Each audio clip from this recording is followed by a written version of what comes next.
3 মাসের মধ্যেই শেষ হবে দীঘার জগন্নাথ মন্দিরের কাজ। অক্ষয় তৃতীয়ার মন্দিরের উদ্বোধন হবে। আগামী বছরেই দীঘায় শুরু হবে রথযাত্রাও। বুধবার মন্দির পরিদর্শনের পর জানিয়ে দিলেন মুখ্যমন্ত্রী মমতা বন্দ্যোপাধ্যায়। কেমন হবে মন্দির, এদিন সেই নীল নকশাও স্পষ্ট করে দিলেন তিনি।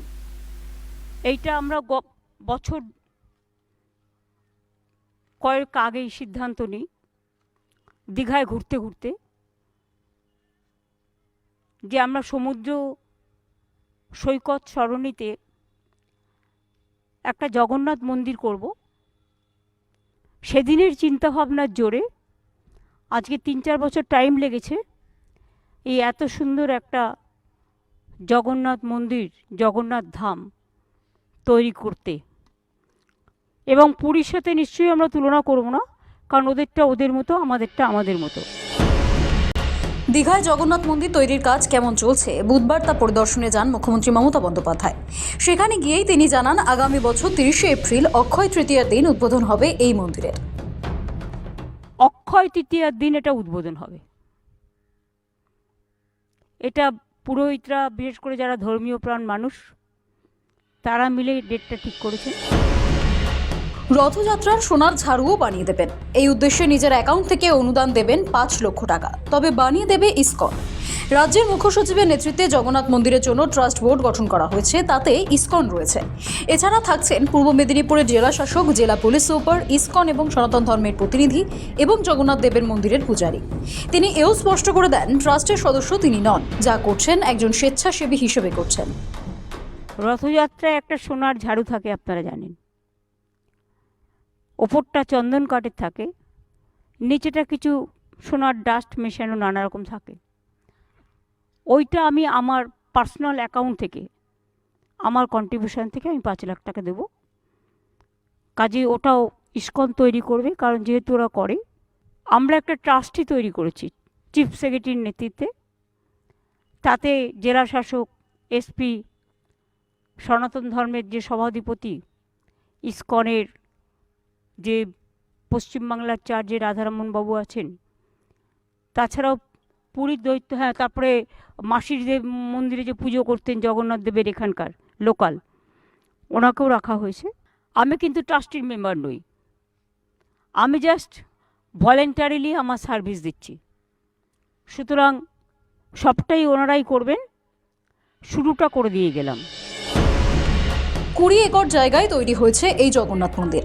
250 কোটি টাকা ব্যয়ে এই জগন্নাথ মন্দির তৈরি করা হয়েছে বলে জানিয়েছেন মুখ্যমন্ত্রী। কেমন হবে মন্দির, কি কি থাকবে সেখানে, এদিন তাও বিস্তারিত জানান মুখ্যমন্ত্রী। জানান, আলাদাভাবে ভোগঘর, স্টোর রুম, গেস্ট রুম, বিশ্রাম নেওয়ার জায়গা থাকবে। স্বনির্ভর গোষ্ঠীর মহিলাদের জিনিসপত্র বিক্রির ব্যবস্থাও করা হবে। দোকান করবেন সনাতন ধর্মের লোকেরাও। পুরীর খাজার মতো দীঘায় মিলবে বাংলার ক্ষীরের গজা, প্যারা, গুজিয়া। মার্বেলের মূর্তি তৈরির কাজ শেষ হয়েছে, নিম কাঠের মূর্তি বানানোর কাজ চলছে। এই মূর্তিকে সামনে রেখেই পুজো হবে। তৈরি হবে লক্ষ্মীর মন্দিরও, বানানো হবে চৈতন্য দ্বারও। সেখানে থাকবে শ্রী চৈতন্য দেবের মূর্তি। এটাই হবে মূল দ্বার। পুরীর মতোই এখানেও ধ্বজা তোলার ব্যবস্থা থাকবে। দীঘার জগন্নাথ দেবের মাসির বাড়ির কাছে একটি ঘাট তৈরি করে দেবে হিডকো। এইটা আমরা বছর কয়েক আগেই সিদ্ধান্ত নিই, দীঘায় ঘুরতে ঘুরতে, যে আমরা সমুদ্র সৈকত সরণিতে একটা জগন্নাথ মন্দির করব। তখন আমরা পুরীর জগন্নাথ মন্দিরের যে হাইট, সেই হাইট অনুযায়ী আমরা এটা করব বলে ঠিক করি। আমি নিজে জায়গাগুলো ভিজিট করি, আমার সাথে গভর্নমেন্টের সব অফিসাররাও ছিল। সেদিনের চিন্তাভাবনার জোরে আজকে 3-4 বছর টাইম লেগেছে এই এত সুন্দর একটা জগন্নাথ মন্দির, জগন্নাথ ধাম তৈরি করতে। এবং পুরীর সাথে নিশ্চয়ই আমরা তুলনা করব না, কারণ ওদেরটা ওদের মতো, আমাদেরটা আমাদের মতো। ওদেরটা রাজারা করেছেন দীর্ঘদিন আগে, আমাদেরটা আমরা সরকারের পক্ষ থেকে করছি। টোটাল টাকাটাই সরকারের। জায়গাটা অনেক বেশি আছে, এখানে প্রায় 20 একর জমি আছে। ভোগঘর আলাদা আছে, স্টোর রুম আলাদা আছে, গেস্ট রুম আলাদা আছে, বিশ্রাম নেবার জায়গা আলাদা আছে, পুজো দেবার জন্য পুজোর ডালা ঘর তৈরি হবে। এবং সেলফ হেল্প গ্রুপের কিছু মেয়েকে লোকাল জিনিস বিক্রি করে দেওয়ার ব্যবস্থাও হবে, পাশে হবে, সেটা তৈরি হবে আস্তে আস্তে। আমরা এখনও পর্যন্ত প্রায় 250 কোটি টাকা খরচা করেছি, আরও হয়তো কিছু খরচা করতে হবে, কারণ মাসির বাড়ির ওদিকটাও আমাদের আরেকটু ডেভেলপ করতে হবে, ঘাটটাও ডেভেলপ করতে হবে। সনাতন ধর্মের লোকেরাও কিছু ডালার দোকান করবে। পুরীতে যেমন খাজা পাওয়া যায়, এখানে বাংলার যে বিশিষ্টতা, গজা, ক্ষীরের গজা, গুজিয়া, কালীঘাটের প্যাড়ার মতো প্যাড়া, এই সবগুলো বিক্রি হবে। হিটকো সবাই আছেন যারা এটা তৈরি করেছেন, চিফ ইঞ্জিনিয়ার আছেন, ট্রাস্টি বোর্ডেরা সকলেই মেম্বার থাকছেন। মার্বেলের মূর্তি অলরেডি তৈরি হয়ে গেছে, জগন্নাথ, বলরাম, সুভদ্রা। নিম কাঠের মূর্তিটা তৈরি হচ্ছে, কারণ ওটাকে সামনে রেখে পুজোটা হবে।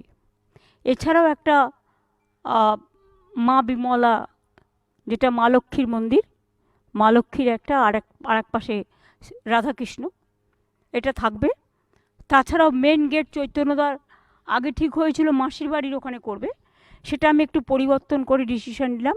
এই যে মেন দরজাটা ঢোকার মেন গেটটা জগন্নাথ ধামে, ওই মেন গেটের ওখানেই চৈতন্যদেবের এটা থাকবে, এবং ওই গেটটার নাম হয়ে যাবে চৈতন্যদ্বার জগন্নাথ ধাম। বাদবাকি এখানে স্বর্গদ্বার থেকে শুরু করে সব আছে। এমনকি পুরীতে যে ধ্বজা তোলা হয়, সেই ধ্বজা তোলার ব্যবস্থাও এখানে রাখা হয়েছে। আর মাসির বাড়ির সামনেও একটা ঘাটের কথা বলেছেন মহারাজ, সেটাও হিটকো করে দেবে। রীতি ভেঙে এবার রথযাত্রায় দীঘার মন্দিরে থাকবেন মুখ্যমন্ত্রী। উল্টো রথে ইসকনের রথে যাবেন তিনি। একই সঙ্গে মমতা স্পষ্ট করে দেন, এই মন্দির নিয়ে কোনো রাজনীতি হোক তা তিনি চান না। রথযাত্রা এবার থেকে শুরু হবে, এখানে ডেটটা ঠিক করেছেন, অক্ষয় তৃতীয়ার দিন এটা উদ্বোধন হবে, এবং এবারে প্রথম রথযাত্রা হবে, যে সোজা রথ হবে। প্রথমবার বলে আমাকে এখানে উপস্থিত থাকতে হবে। আমি প্রতিবার ইসকনের রথটা উদ্বোধন করি, আমি এবার উল্টো রথে ওদের ওখানে যাব, এবং রাধারমণ বাবুও চলে আসবেন। এটার ব্যাপারে আমি চাই না কোনো রাজনৈতিক হস্তক্ষেপ। জেলা পরিষদের বাড়ি অধিগ্রহণ করে তৈরি হবে পুলিশ পোস্ট। এছাড়া স্বাস্থ্য কেন্দ্র এবং অগ্নি নির্বাপন কেন্দ্র তৈরির পরিকল্পনা রয়েছে। এই যে জেলা পরিষদের বাড়িটা দেখছেন, এটা আমরা নিয়ে নিচ্ছি। জেলা পরিষদের বাড়িটায় পুলিশ পোস্ট এবং অ্যাডমিনিস্ট্রেটিভ বিল্ডিং তো এটা, এখানে হেলথ সেন্টার এবং ফায়ার ব্রিগেডের একটা প্রভিশনও করা হচ্ছে। 2019 সালে দীঘায় পুরীর মন্দিরের আদলে জগন্নাথ মন্দির তৈরির কথা ঘোষণা করেছিলেন মুখ্যমন্ত্রী। 2022 সালের মে মাসে মন্দির তৈরির কাজ শুরু করে হিটকো। তার আগে করা যায়নি, কারণ সে সময় কোভিড চলছিল। এবার উদ্বোধন হতে চলেছে জগন্নাথ মন্দির। রাজ্য দেশের গণ্ডি পেরিয়ে গোটা বিশ্বের মানুষকে দীঘার মন্দিরে আসার আমন্ত্রণ জানিয়েছেন মুখ্যমন্ত্রী মমতা বন্দ্যোপাধ্যায়। অনিমেষ প্রামাণিকের রিপোর্ট, সময়, কলকাতা।